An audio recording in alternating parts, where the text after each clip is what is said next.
अजित पवार बारामतीला कारने जाणार होते, मात्र ऐनवेळी मंत्रालयातील फाईल क्लिअर करण्यासाठी प्रफुल्ल पटेल की कुणाचा फोन आला, त्यानंतर प्रवासाचा निर्णय बदलला। रोहित पवार यांच्यानंतर प्रमोद हिंदुराव यांच्या दाव्याने खळबळ। श्रद्धांजली सभेमध्ये माझ्या वक्तव्याचा विपर्यास करण्यात आला। आमचा पक्ष एकसंघ, पटेल आणि तटकरे नेहमी सुनेत्रा वहिनींच्या पाठीशी उभे राहिले। त्यांच्याबाबत संशय येणं हे चुकीचं। आरोपांबाबतचा बाईट व्हायरल होताच प्रमोद हिंदुराव यांची सारवासारव। अजितदादांच्या विरोधानंतर सुद्धा नरेश अरोरा यांना कॉन्ट्रॅक्ट मिळायलाच हवं अशी काहींची भूमिका होती। एक नेता बैठकीमध्ये तर दुसरा फोनवर होता, रोहित पवारांचा आरोप। रोहित पवारांनी माझं नाव कुठे घेतलं ते सांगा तर उत्तर देता येईल। दादांसोबत माझी भेट 3 दिवस आधी ठरली होती। माध्यमांच्या प्रश्नावर सुनील तटकरेंचं स्पष्टीकरण। बीएसआर विमानाचे ब्लॅक बॉक्स बंद ठेवता येत नाहीत, मात्र सत्य समोर येऊ नये म्हणून ब्लॅक बॉक्स बंदचं कारण देत असतील तर दादांचा 100% घातपातच झाला। रोहित पवार आरोपांवर ठाम। आज दादा नाहीत, त्यामुळे मला जुनं उणं काढत बसायचं नाही। दादांच्या इच्छा आशीर्वादाने जे होईल ते पुढे बघूया। राष्ट्रवादीच्या विलीनीकरणावरच्या प्रश्नावरून सुप्रिया सुळेंचं उत्तर। राष्ट्रवादीचे नेते मूग घेऊन गप्प का? रोहित पवारांना पडलेले प्रश्न राष्ट्रवादीच्या नेत्यांना का पडत नाहीत? पवारांच्या राष्ट्रवादीच्या विकास लवांडे यांचा सवाल। रोहित पवारांनी मांडलेले मुद्दे फडणवीसांनी स्वतः तपासावेत। मृत्यूचं राजकारण करू नये ही उडवाउडवीची उत्तरं संजय राऊतांचा निशाणा। पुणे जिल्हा नियोजन समितीची बैठक संपन्न। पुण्याच्या पालकमंत्री सुनेत्रा पवारांची व्हीसीद्वारे बैठकीला उपस्थिती। अजितदादांच्या निधनानंतर पुणे जिल्हा नियोजनाची पहिलीच बैठक। शरद पवारांना उद्या रुग्णालयामधून डिस्चार्ज मिळण्याची शक्यता। पवारांच्या प्रकृतीमध्ये सुधारणा झाल्याची माहिती। खोकला आणि श्वसनाचा त्रास झाल्यामुळे उपचार सुरू होते। निवडणुकीमध्ये महायुतीकडनं पैशाचा महापूर येऊन सुद्धा निष्ठेची भिंत तोडता आली नाही। उरण रायगडच्या नवनिर्वाचित नगरसेवकांच्या भेटीदरम्यान मातोश्रीवर ठाकरेंचा हल्लाबोल।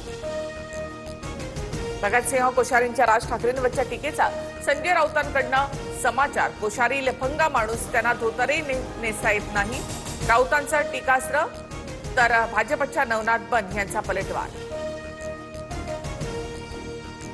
चंद्रपूरमध्ये भाजपशी युती केल्यामुळे मनसेची ठाकरेंच्या शिवसेनेवर टीका।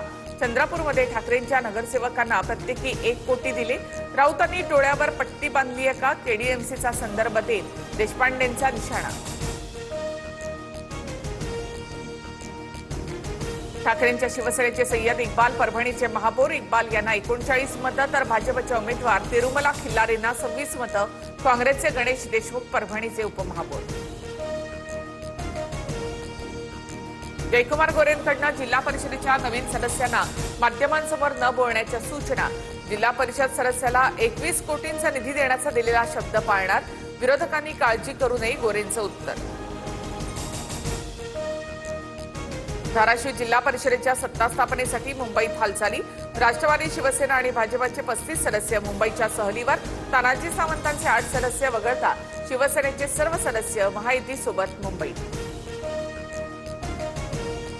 केंद्र सरकारच्या कामगार धोरणाच्या विरोधात राज्यभरात संप। नाशिक आणि छत्रपती संभाजीनगरमध्ये संयुक्त कृती समितीचा मोर्चा। 4 श्रम संहिता कायदा रद्द करण्याची मागणी।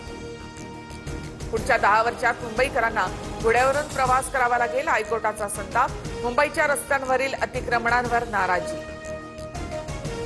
पुण्याच्या मुळशीमध्ये भरधाव आयशा वांगचुक यांची सुटका अशक्य। वांगचुक पूर्णपणे तंदुरुस्त, जेलमध्ये असताना 24 वेळा वैद्यकीय तपासणी। केंद्र सरकारची सुप्रीम कोर्टात भूमिका स्पष्ट। पंजाबचे माजी मुख्यमंत्री कॅप्टन अमरिंदर सिंग यांना ईडीचं समन्स। फिमा कायद्याचं उल्लंघन केल्याप्रकरणी ईडी चौकशी करणार। बिश्नोई गँगच्या रडारवर आता बॉलिवूडचे सेलिब्रिटी। सलमान खान, रोहित शेट्टीनंतर बिश्नोई गँगकडून आता आयुष शर्मा, रणवीर सिंग यांना धमकी। T20 विश्वचषकामध्ये आज टीम इंडियाची नामिबियाशी लढत। दिल्लीमधील अरुण जेटली स्टेडियमवर दोन्ही संघ भिडणार। अभिषेक शर्माची प्रकृती बिघडल्यामुळे तो खेळणार की नाही याबाबत सस्पेन्स। बातम्यांच्या जगात TV9 मराठी पुन्हा नंबर 1। बार्कच्या रेटिंगमध्ये TV9 मराठी अव्वल स्थानी। महाराष्ट्राच्या प्रेक्षकांची फक्त TV9 मराठीलाच पसंती।